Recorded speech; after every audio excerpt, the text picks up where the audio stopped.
good morning, good afternoon, good evening, or whenever you are going to watch this video. My name is Mohamed Wahby. I'm 29 years old. I did graduate from the Faculty of Science, Alexandria University, specialized in microbiology and environmental sciences. That was in 2012. After my graduation, I did have the chance to work as a freelancer doing some environmental impact assessment studies. In 2013, I did have a good chance to join the Bibliotheca Alexandrina, the new library of Alexandria, as an environmental specialist. I worked there for the Center for Environmental Studies, currently known as the Center for Sustainable Development. After working for 3 years, I thought why not move and have a new exposure to the industry, so I did have a good chance to join Danone Egypt. Worked for 3 years as a site HSE officer, and currently I'm working at Mars Wrigley, October site, as the site HSE leader and managing the crisis management coordination for the whole site, of course including the COVID-19 crisis we are having these days. The qualification that I have, I did attend a lot of activities or did have some e-learnings or postgraduate courses at the university regarding environmental issues, or doing some courses. I would highlight some of the good courses I say I took. Currently, I did finish the post-crisis leadership program for the University of South Florida. I did have the project management diploma from Regional Institute, and currently certified as Occupational Health and Safety Lead Auditor. I did have some training with the EPA regarding risk assessment. I did have some online courses regarding the climate change and managing environmental impact by the UNEP. To be a Sustainable Development Ambassador, when I think about what are the personal values for being an ambassador, I see only one thing.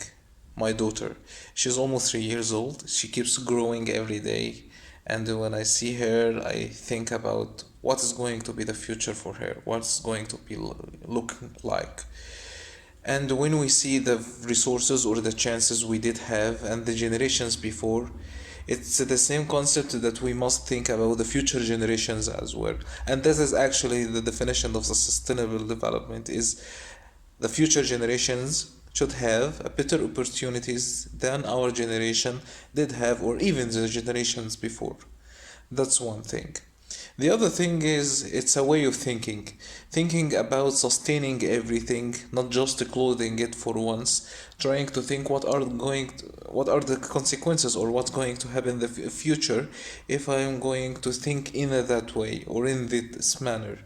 That's also a way of thinking, not just doing the things or finishing any daily issues we are going to have, just close them one off. We must think and consider it a way of thinking.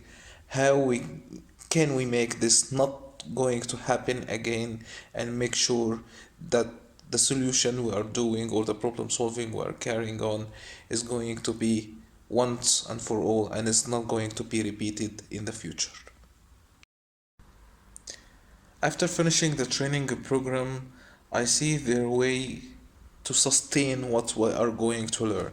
First thing is as individuals, connecting as individuals who are going to attend the workshop from different backgrounds and from different companies is going to build a very good network of ambassadors who could be a very good starting points for future events or even future common projects. And as we are going to go along the way, we are going to be a very good workforce to start something together. That's one thing. The other thing is, as an employee for the private sector, working as the site HSE leader gives me a good opportunity to incorporate what I'm going to learn from the workshop inside our company's policy and agenda for sustainability. Of course, this is going to be incorporated and be along with the 2030 sustainable agenda for Egypt.